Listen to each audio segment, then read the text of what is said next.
John? Do you know Laura? Let's see.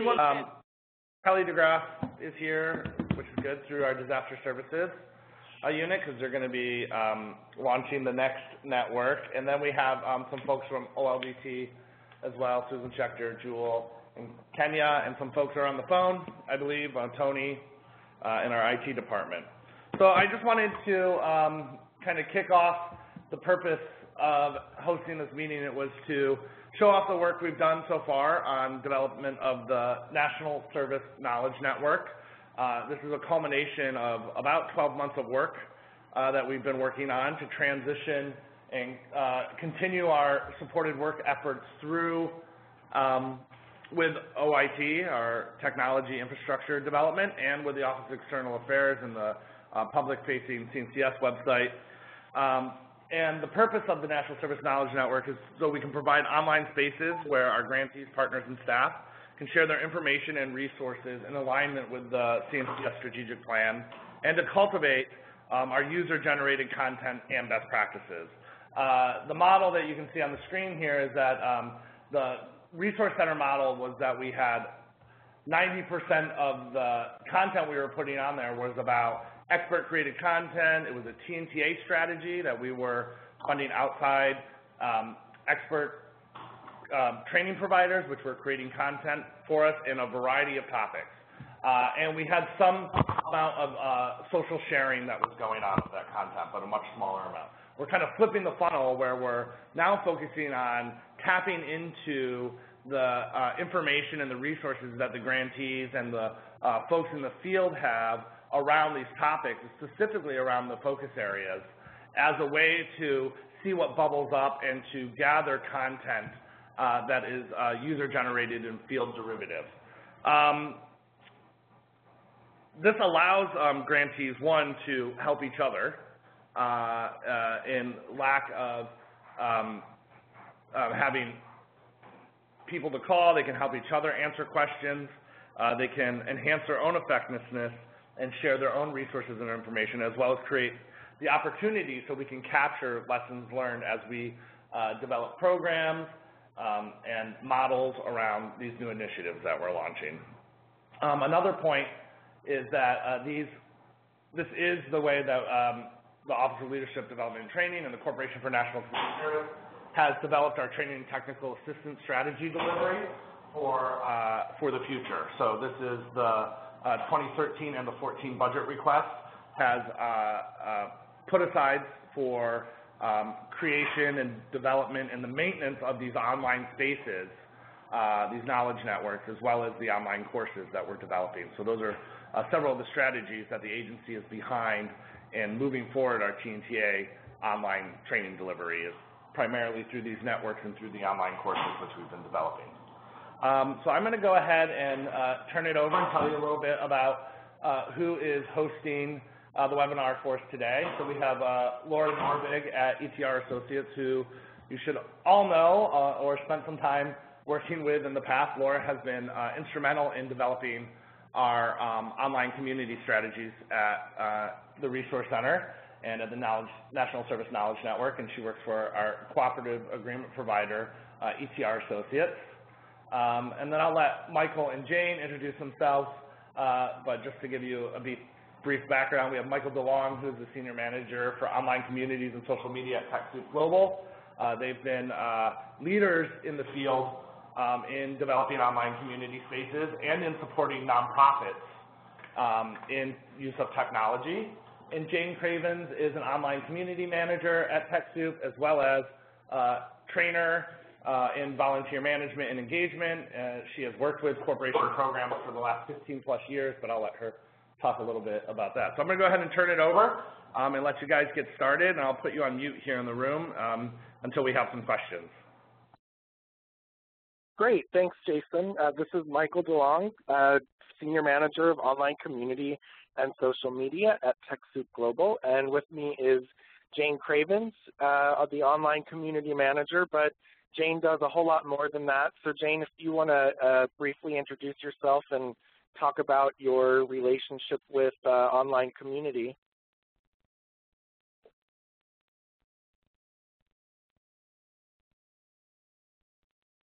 Jane, are you there? Hello? Jane, press #6 to unmute your phone.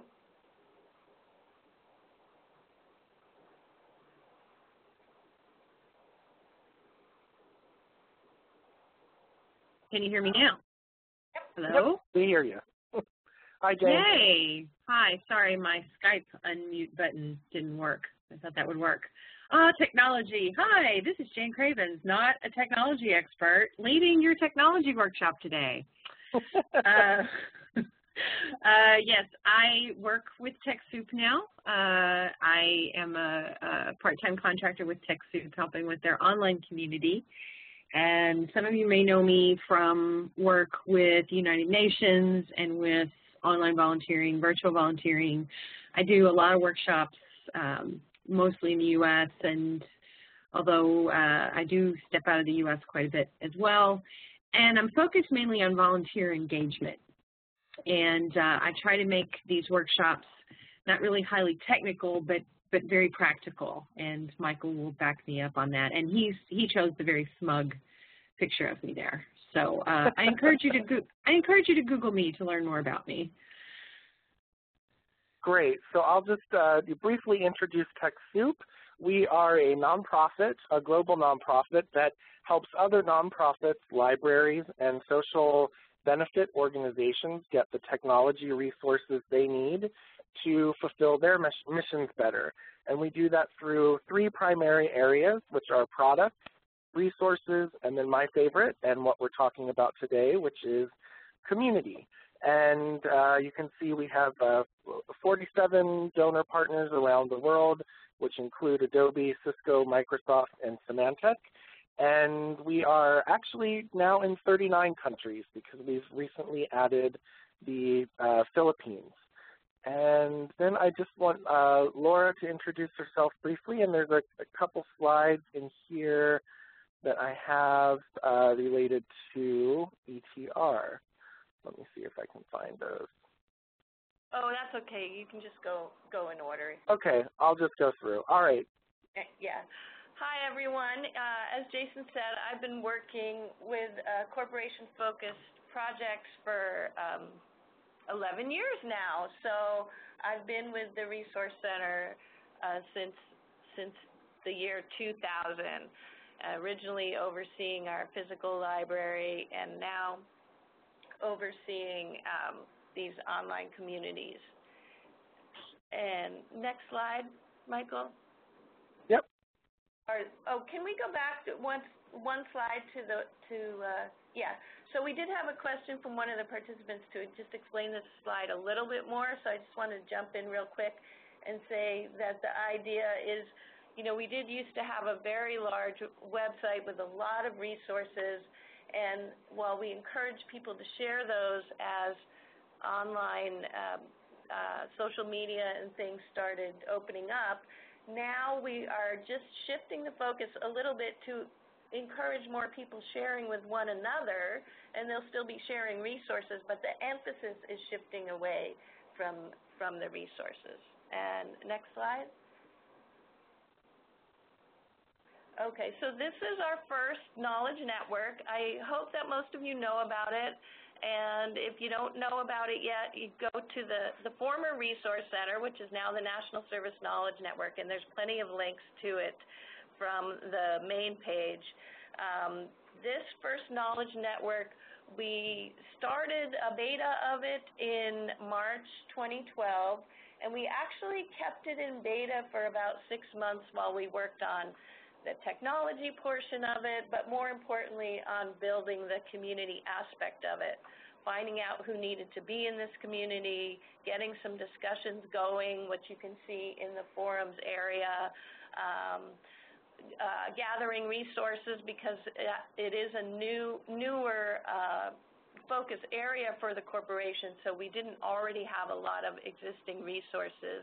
And we tried to gather them from the field. And we had the great fortune of having Margie Legowski and Kobe Langley helping us out with this work, as well as Education Northwest, who've been leading a lot of webinars and leading a private learning and development cohort. So there's been a lot going on behind the scenes in those 6 months between when we started a beta and actually launched it publicly. The one other thing about the way the knowledge networks are going to be structured that I wanted to mention is we're going to have this continuum of content from user-generated type stuff, from like the discussion forums and the shared documents, through featured resources, which will be much more specific things like toolkits and comprehensive resources, all the way up to practices and program models, which will be highly vetted content. So that's kind of the structure that these communities are going to have. And I will turn it back over. What is the next slide, Michael? Oh, okay. This is the, yeah. Okay, so after the beta was over, we also did an assessment to find out how people were enjoying using the community. And one of the things that people said they enjoyed the most about it were the shared documents. So if someone had created just a recruitment flyer or a handbook for their particular program, or maybe a glossary about some veterans and military families terms, those were the things that they enjoyed the most, and that's what we'll be focusing on as we launch some of our upcoming knowledge networks. We also had current news that we're pushing to the main page there, and calendar listings. And they love that we also have a repository of recorded webinars on there. So all the good work that Kobe and Margie and Ed Northwest have been doing hosting these webinars, ETR has been posting the recorded versions on there. And next slide, Michael. You can also see, I know this is really small, so I don't know how well you can see the actual data on there. But what people said, what they did on the networks was read information and watch recorded webinars, downloaded documents. 26% had downloaded documents, and a smaller percentage had shared and participated in a discussion or shared a document. And this is not unusual in online communities. Just because it may seem a little bit quiet, there are a lot of people out there lurking and reading and taking advantage of the content. But our job will be to encourage people to also participate more actively. And when we asked about barriers that people faced, we had a large amount, 60% said they plan to participate more in the future. So the willingness is there. It's just, as you all know, your days get very busy, and so these communities will need encouragement to participate more actively, but there's a lot of potential there. And one of the good news we found out from the survey was the technology itself was not a large barrier. So it's really more a matter of being reminded and encouraged to participate and finding the time. So I'm going to turn it back over to Michael and Jane now. Well, this is great. This is really great information. 1 second, we have a question in the room. Oh, that's all right? Okay. Yep, Kelly, this is Kelly DeGraff. Hi, everyone. On the previous slide where it showed the pie chart, and it's hard for me to see, I don't have my glasses on, but yes, it looked like the majority of the folks in terms of how useful was it just said somewhat. Was there any additional inquiries done in terms of, where that somewhat was coming from and how it could be made better to get more people in the very section? There's another section where we have specific written comments, so we invited some open-ended comments. So we have a wide range.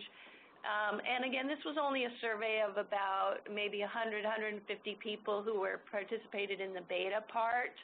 And so there was some things were like people coming from other communities, maybe this wasn't just grantees, and so some people were a little confused about the purpose. But yeah, I have some sort of anecdotal data on that, but no, we didn't do a rigorous follow-up on that. Definitely as we market the community more and get more grantees involved, we will see if we can do a follow-up assessment to get more data. Great, thanks. Carry on. Sure. Any other questions? Okay, so I was just saying that this is great, and reminds me, Laura, that Jane and I actually need to do a survey like this. We're long overdue for one for the TechSoup community. And with that, I'm going to have Jane talk us through these next few slides about how online community is changing. Okay, first I want to make sure everybody can hear me. Loud and clear. Oh, wonderful. Well, as you probably have all noticed, working together online is changing. There was a little hint about this earlier in this presentation where they talked about instead of just experts publishing information and everybody reading it, now your clients are helping clients, your members are helping members. And that's happening everywhere. There's no one that isn't dealing with this. We're going from email and web pages that are updated by just one or two people to everybody updating those web pages. Everybody's seeing communications. We have this fancy new term, crowdsourcing. But in a way, we've been doing that offline for years when we have a meeting to talk about how we want to change something and everybody weighs in. Now we're doing it online. And we're going from that one-to-many model of communication to everybody communicating together, and members helping members without maybe any participation from, the consultant or employee that's in charge of that project. They may observe, but just kind of let that help happen. And we're going from a static office desktop where, you get everything through that one computer to people are looking at information from a variety of computers and from a variety of places. Maybe from their work computer, home, while they're on vacation, picking up their smartphone. And that's all really affecting everything. So here we go, changing again. Next slide.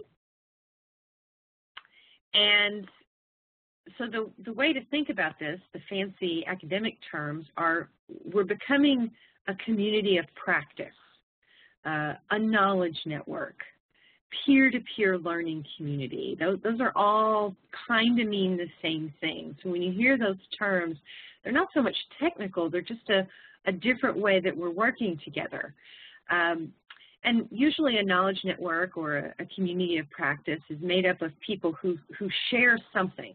They have the same profession or the same role, the same specific interests. They're accountants, they're forest rangers, they're people, they're a model car organization. They're people who have some sort of shared interest and want to talk about that interest. And they want to share knowledge about that common role or common interest that they have. And the value comes from the participation of members that are sharing questions and expertise. And the person who asked the question earlier, that was a great question about, people said it was somewhat helpful, and you want to get to that it's very helpful. And the way you get to that is from the participation of members. And so it's a cyclical thing. We have to get members to participate for it to be valuable, but members aren't going to participate unless it's valuable. So that can be frustrating, and we're going to talk about how you create that cyclical value so that it feeds on each other, and we move from that somewhat valuable pie chart to where most people are saying it's very valuable. So next slide. So why are we doing this? I mean, really, weren't we fine before? It can be really frustrating, all these changes, but c'est la vie, such is life. And the reason that we're moving into this different way of working with this knowledge network and community of practice is that it's a better way to problem solve. And it's a better way to gather experiences. It's really gratifying when somebody says, you know, hey, I'm facing this issue, I'm stuck, help. You know, where can I find this information? Has anybody dealt with this situation before?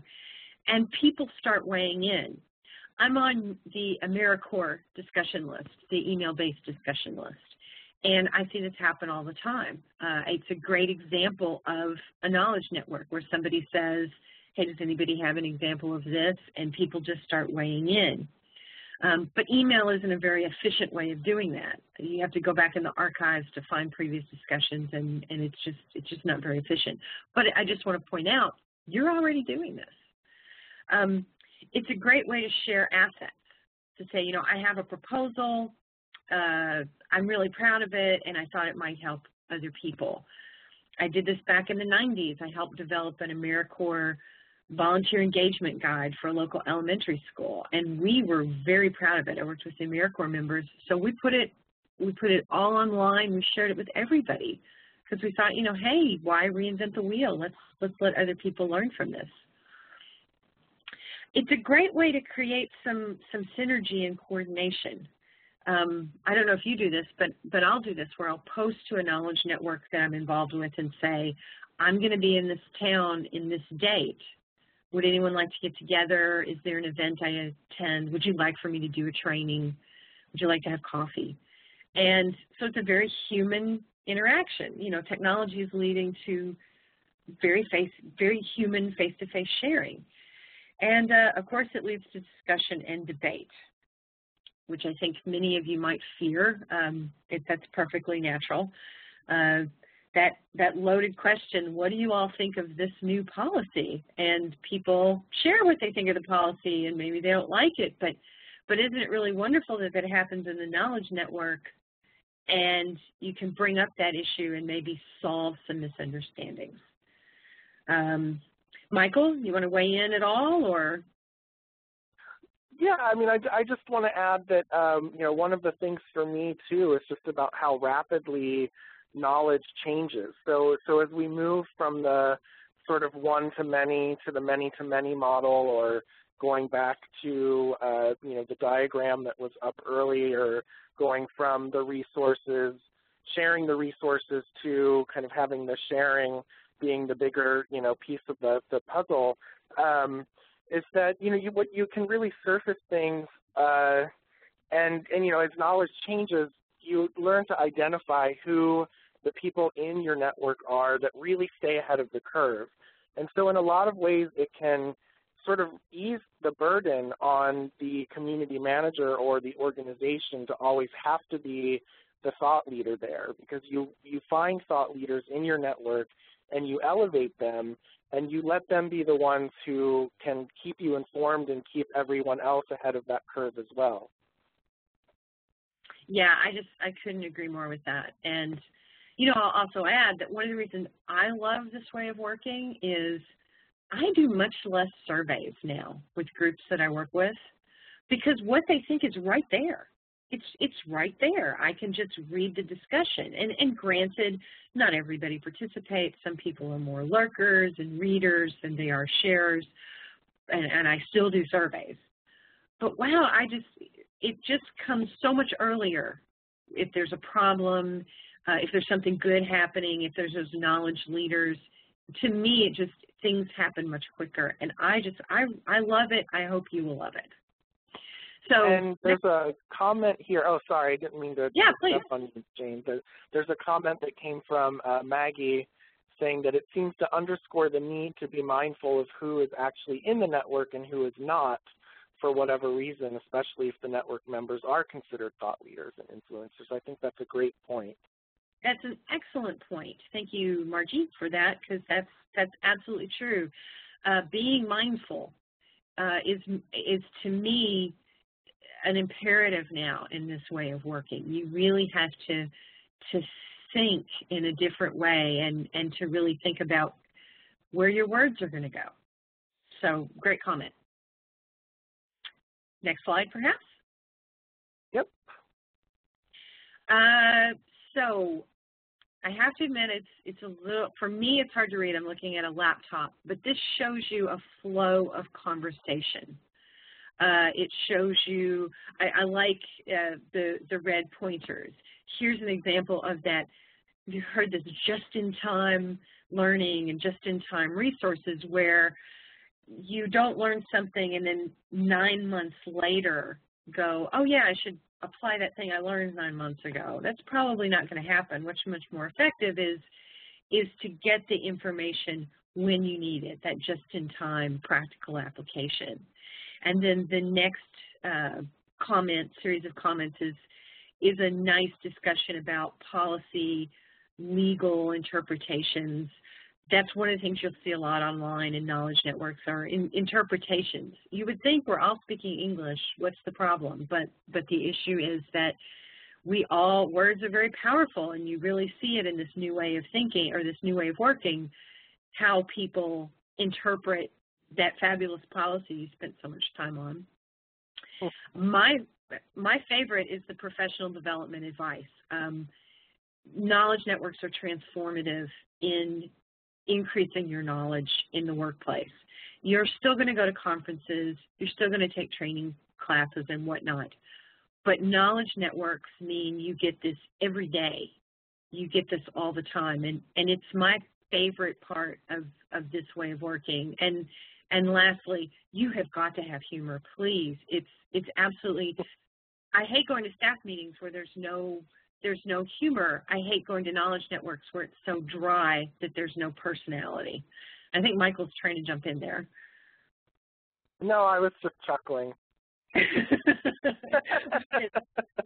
I mean, yes. I contributed this slide, and I apologize if it is a little bit hard to read. This is just an online community of practice that I'm in, that I've been in for quite a while. It's called the Library Society of the World, and it completely sprang up completely organically, and for whatever reason, it's just, has really taken off, and every day there are so many interesting discussions there. And one of the reasons I think it has been very successful is it's on a social network where many of us go to do other things. And so what's another place where that happens? Well, Facebook. A lot of people are on Facebook. So this is a place where we go to relax and talk to each other in some groups, but then in other groups we talk about very professional things.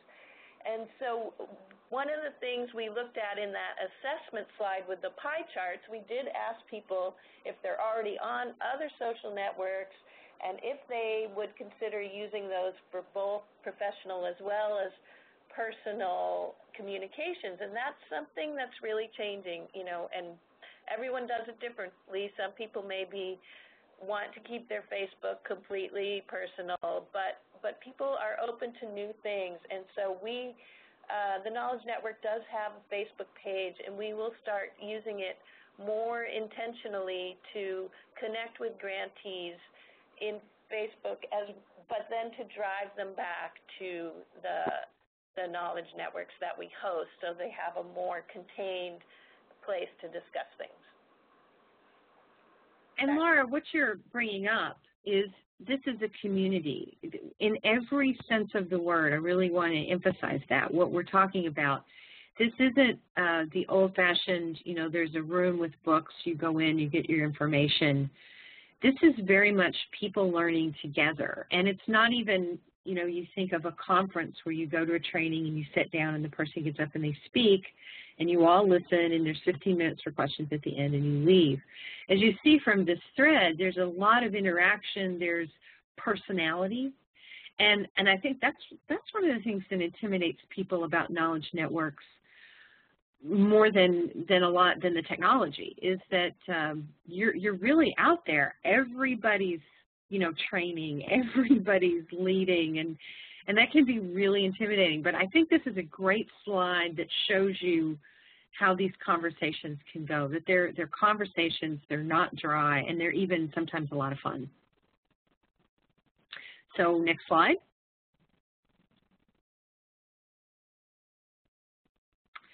As I pointed out, you all already have communities of practice online.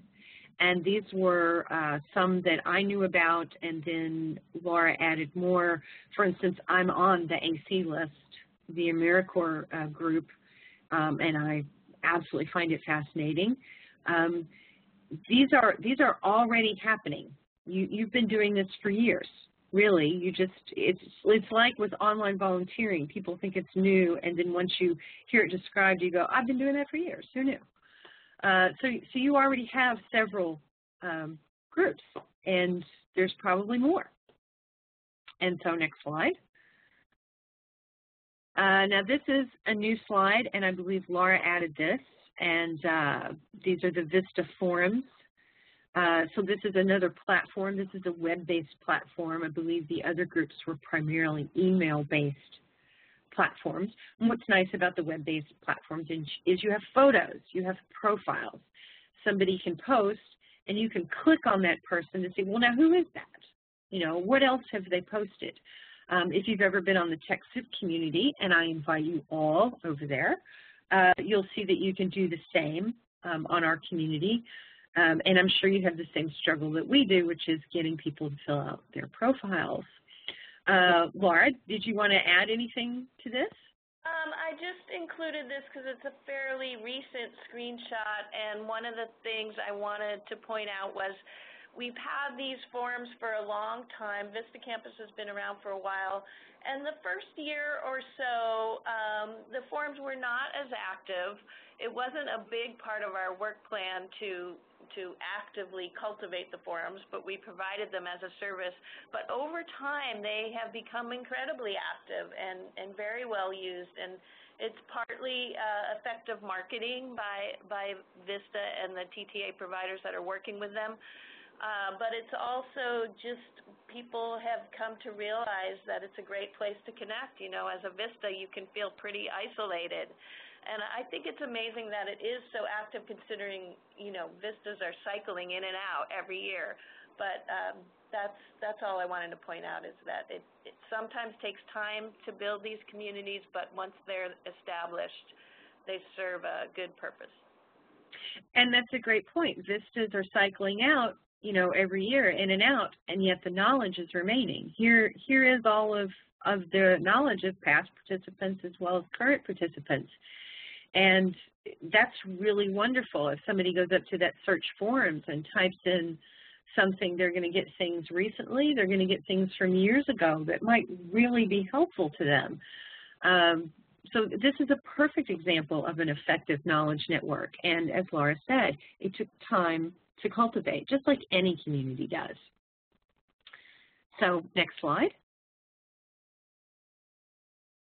And this is Laura again. This is just one more example, and I think this screenshot may actually be older, but this community of practice is still going on, and it's just made up of training officers, I believe primarily from state commissions. So it is still going strong. And again, it's an archive, and this is a much more private community. Obviously, it's not open to the public, but it's there for those who need it. Great example. So let's talk about, you've seen those were web-based forums, but some of the corporation-related groups are still using email, and you know, email lists are great because everybody still has email. Everybody has email. Although I remember back in the 90s, I used to open my workshops with, how many of you have email? And maybe half the room would raise their hand, and I'd think, oh, yay. But now everybody has email. Messages land in your inbox with very little effort if you join an email-based group. It's easy to delete a whole lot of messages if you don't have time to read them. You can just, you know, trash them or put them in your archive folder or whatever. And it is still, I think, really nice that you get messages that reside on your own computer. And once you download them, you don't have to be online. And believe it or not, IT folks, not everybody is online all the time. I'm one of those people that sometimes I don't have internet access. So I'll download a lot of things to then, when I'm in the point where I'm not going to have internet access, I can read those messages and even write my responses for later uploading. A lot of people are still using email lists. It has not completely gone away yet, and it's not for years and years. And so if we go to the next slide, but we need to switch. It's inevitable that we have to switch, maybe not get rid of email entirely, but allow for a web-based interface. Because even if email lists are archived on a website, they're really hard to search. If any of you have done that, you know exactly what I mean. If the discussions have only been via email, even if you put them up on an internet archive, they're really hard to search. They're very hard to navigate, and topics will get repeated again and again on an email list because people don't realize they come up before. And that's fine to revisit discussions, certainly, but it can get annoying weekly where people are bringing up the same subjects again and again for rehash. Sometimes the best of the list discussions aren't captured. You know, sometimes there's just a fantastic discussion, and it's hard to capture it and hold it and show it for later use. We do this on TechSoup. We make some of our discussions what we call sticky. So as soon as you go to the forum, it's the first discussion you see because it's such a lively discussion and such important things came up. We want to make sure people see that immediately.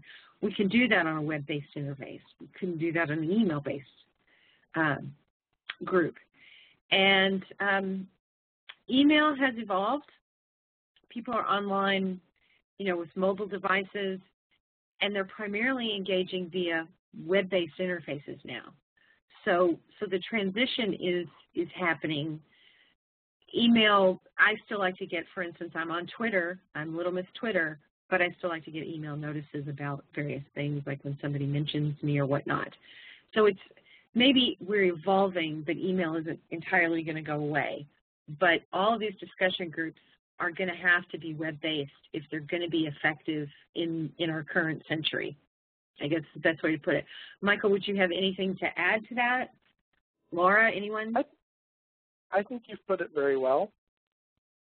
Thank you. Are there any questions? Okay. All right, well, getting it to work. Yeah, it's been really nice talking about all this theory. The biggest challenge is getting people to participate in the community. Remember what I said earlier, what was brought up by the first question we had was about, you know, people found those knowledge networks somewhat helpful. How do we get them into this very helpful mode? The way to do that is to get them to participate, but then they're not going to participate unless they find it very helpful, and here we are in that circle. So part of that is building trust among participants, that they feel good about their experience. It's very intimidating to post something online for most people, not for me, so I have to keep reminding myself that for most people this is a big challenge, that they're really intimidated even to ask a question. They don't want to be stupid. They don't want people to think they're stupid, and so you have to create an environment where they will never feel stupid no matter what they ask. I try to do this with face-to-face trainings. I hope I'm doing it now because you really need to welcome people's questions and their comments and value it, even if you disagree with it, and that can be really hard, but trust is just fundamental. And creating value for the participants. You know, we touched on the cyclical thing, making it worth their time. It still requires time. We don't have little chips that we can just, you know, put our hand over a computer and upload everything. We have to spend the time to read and to engage. And I don't know about you, but my time is very valuable. So you have to make it worth people's time. And of course, information overload. I don't know anybody who's saying, I wish I got more email. I wish I got more messages. You know, in the 90s, things were kind of simple with just getting email.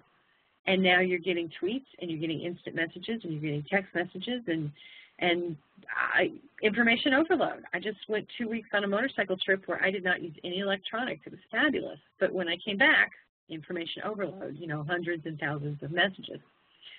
So somebody has written, we're modeling our own community of practice as we present. And that's absolutely true. Right now, we are a community of practice. You know, that's happening right now.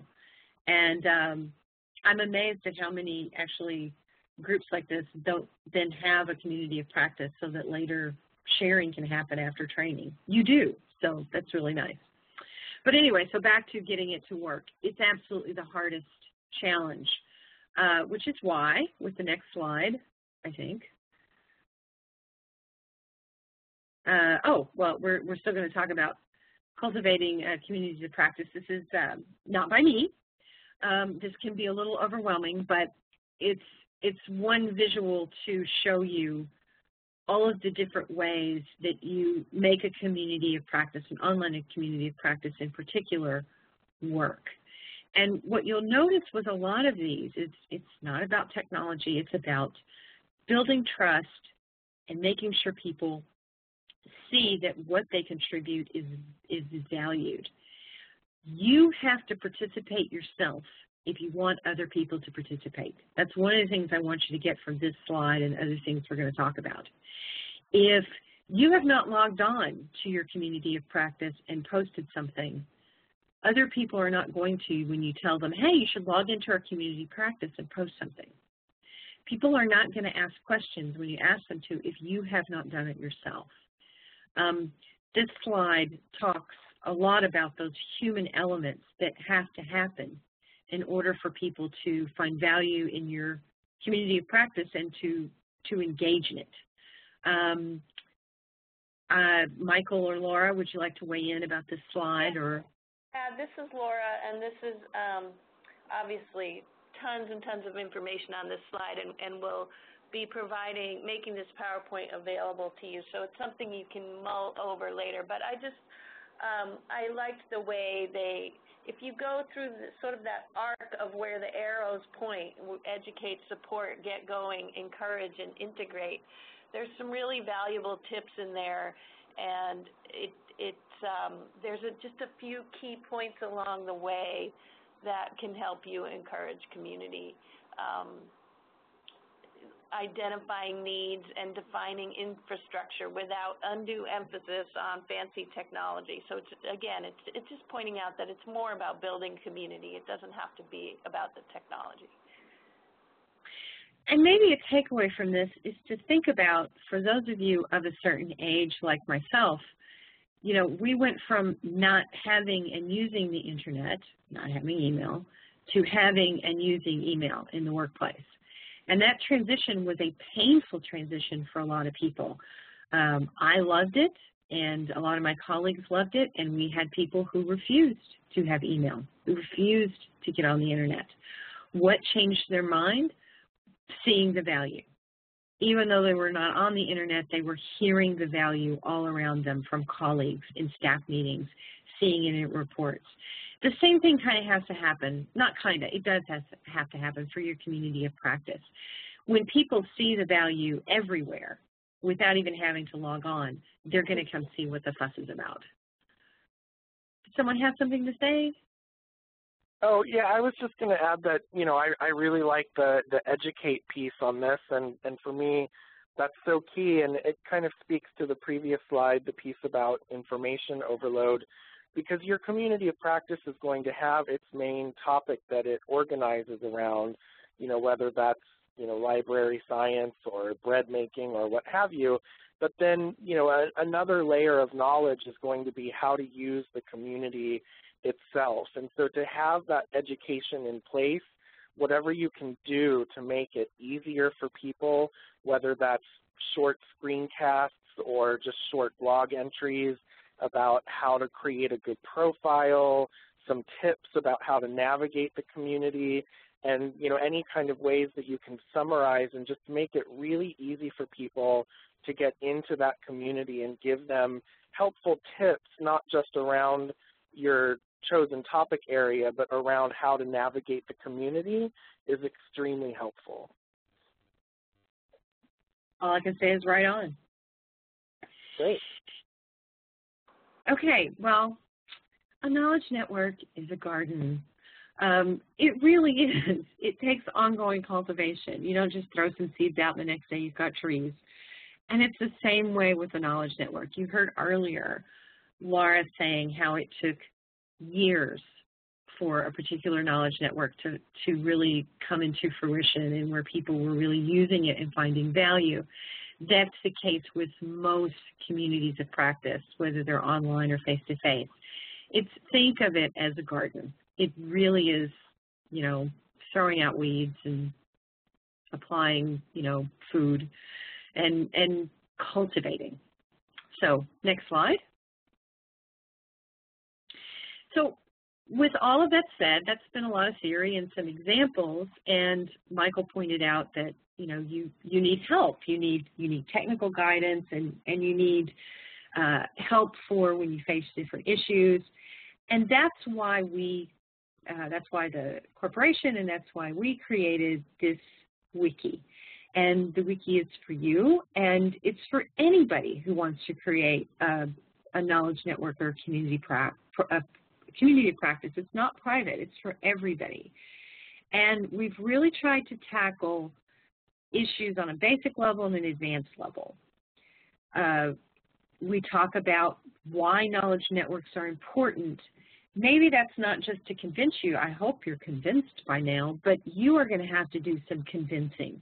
You're going to have to talk to your different communities and get them to be involved. And you can certainly use our words and our arguments, but we've got even more there about why this is happening and why it's inevitable. You cannot, you know, kind of get away from it.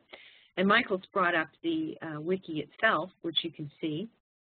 And we even have information on how to use this wiki because we're trying to mirror, as somebody said, what we're telling you. So you'll see here in the first part, we have an introduction to working and learning online. And again, that's supposed to educate people about it and to help you educate. These are great if you want to create your own workshops or information.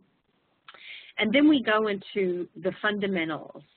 And, you know, fundamentals are something that even advanced users can forget. So instead of calling it the basics, we called it the fundamentals because they're worth revisiting.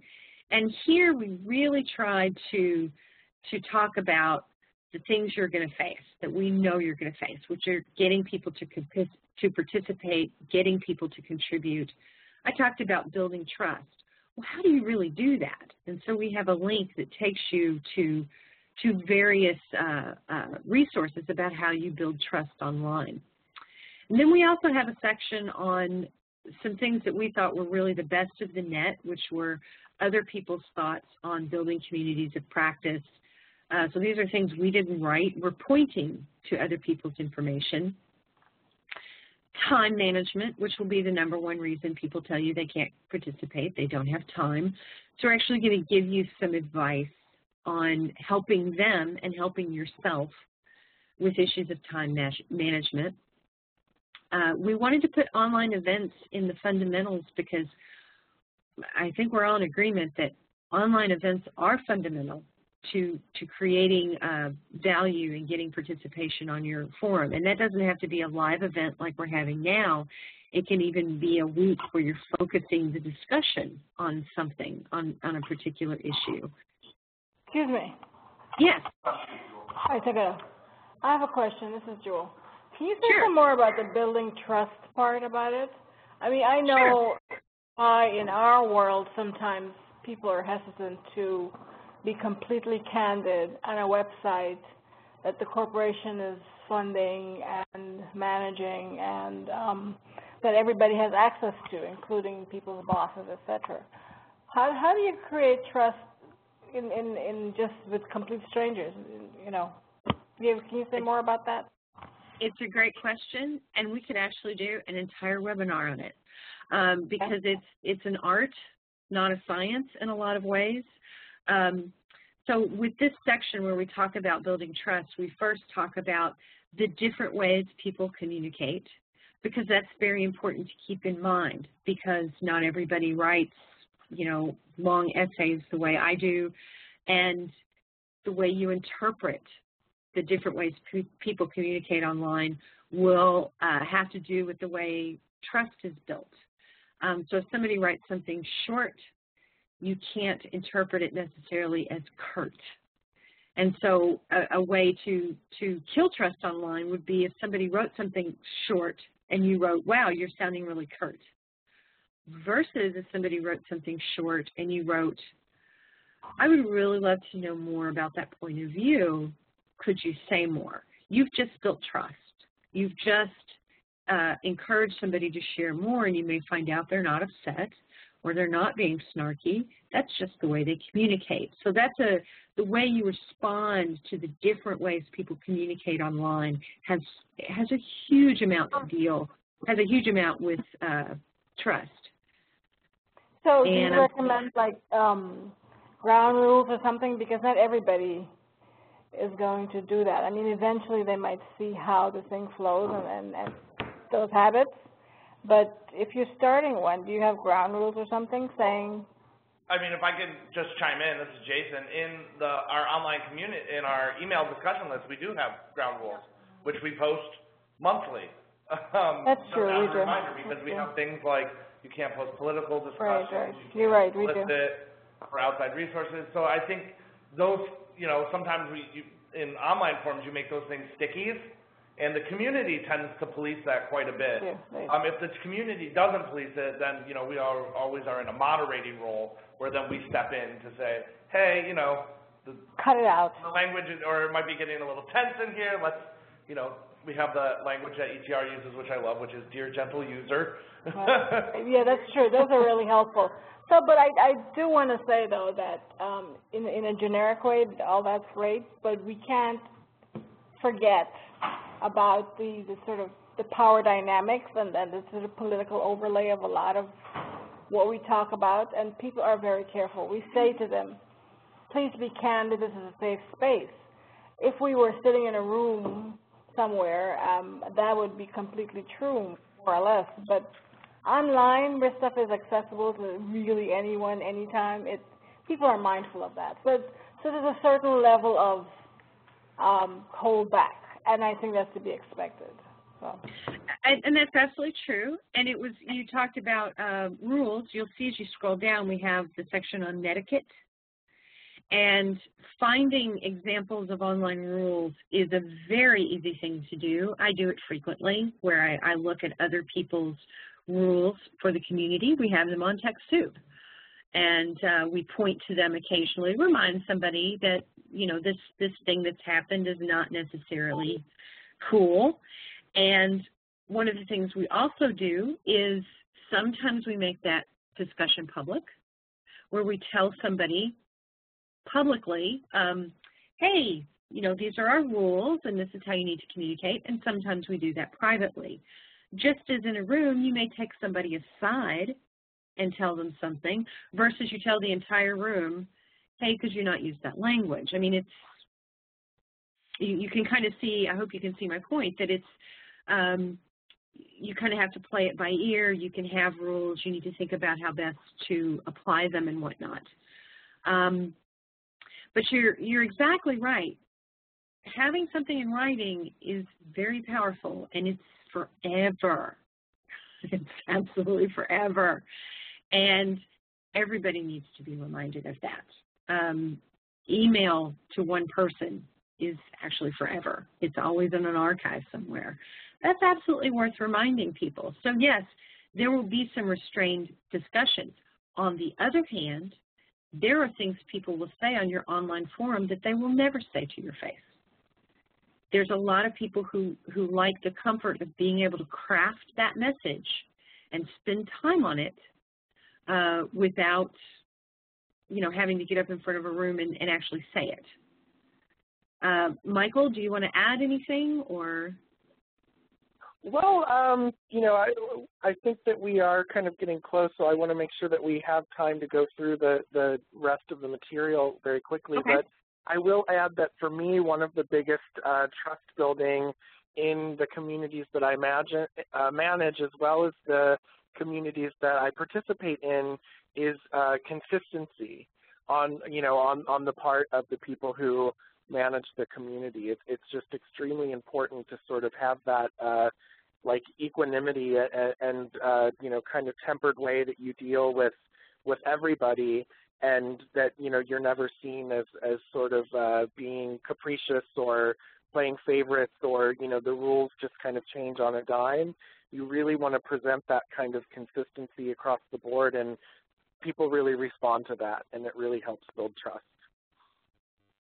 I'll just say one more thing, and that is on the wiki.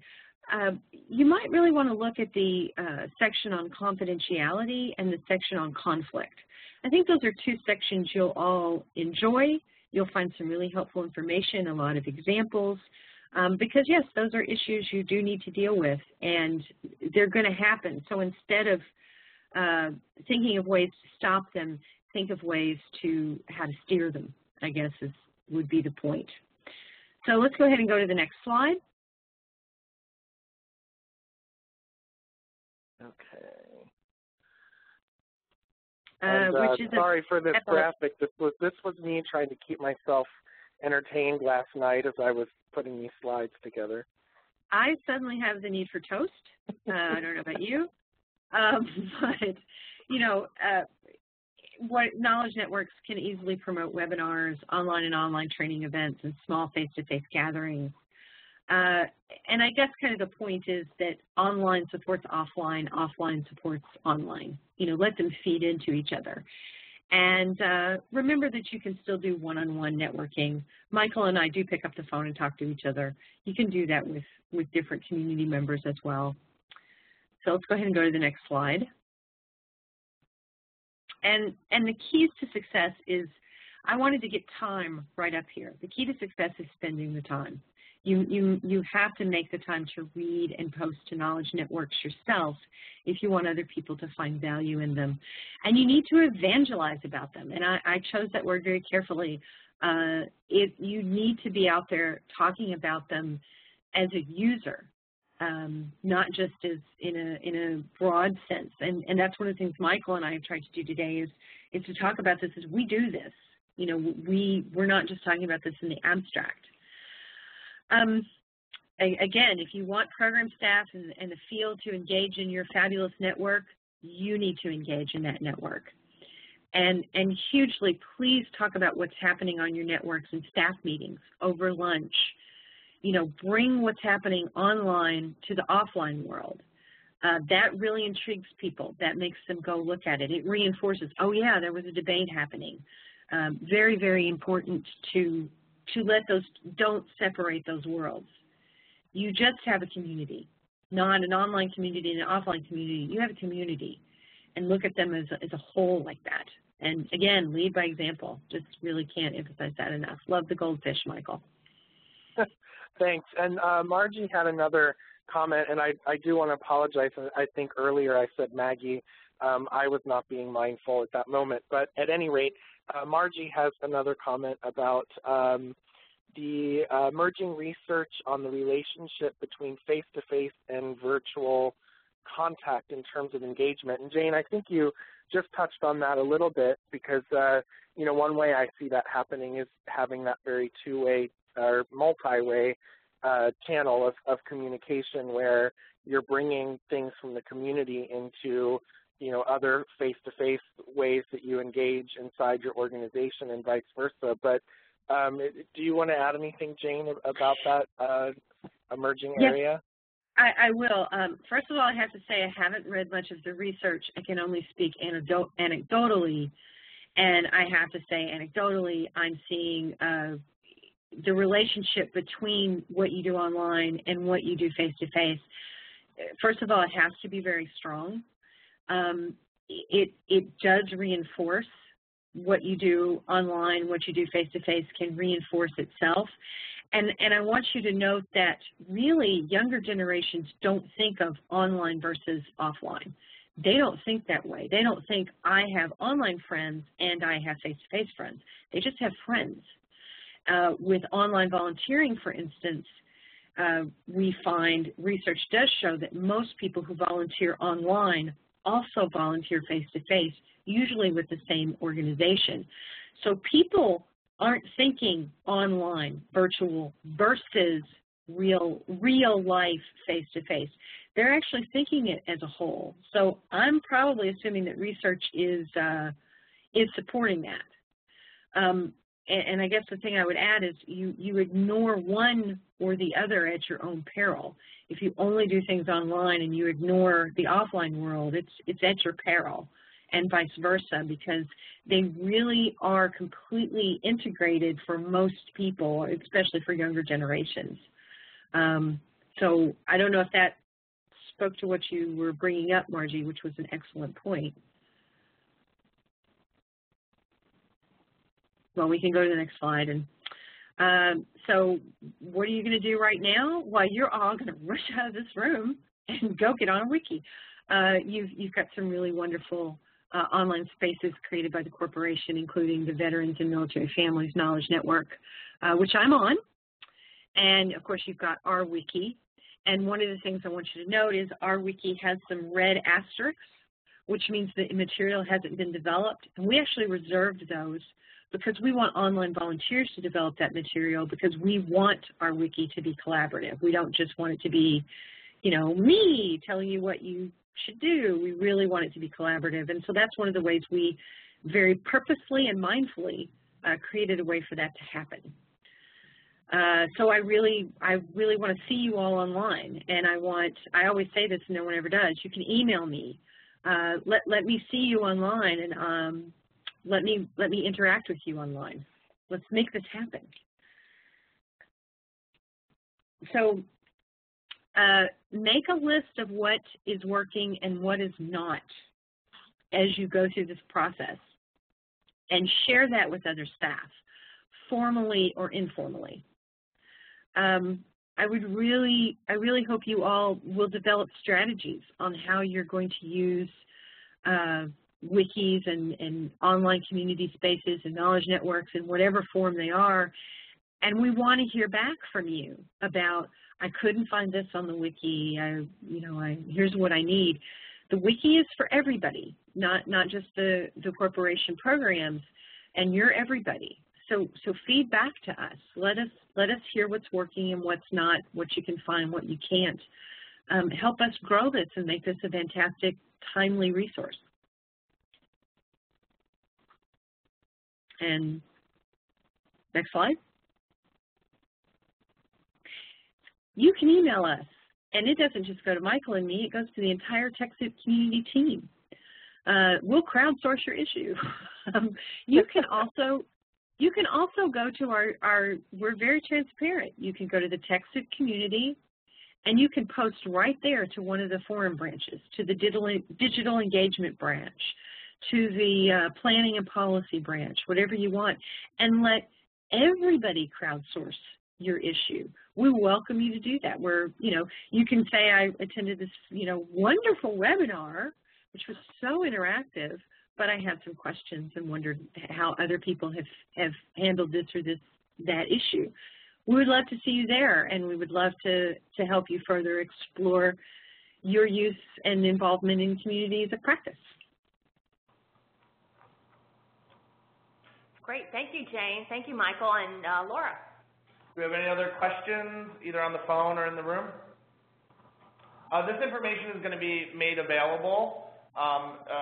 So the wiki might be something that you're hearing about for the first time, or that I've mentioned before, but we haven't quite started to socialize that. The wiki will be available on the National Service Knowledge Network, linked from there, with some little explanations when people land there about what is an online community, how do we get there, as well as this webinar and the recording of this. So we'll be able to have that posted online, and we'll also be sharing that with folks. And I encourage you all to share it with your colleagues as well as you're talking about and evangelizing the network, to say, I have some great resources for you. Here's a webinar, here's a wiki. You can go see what we're doing, see why we're doing this.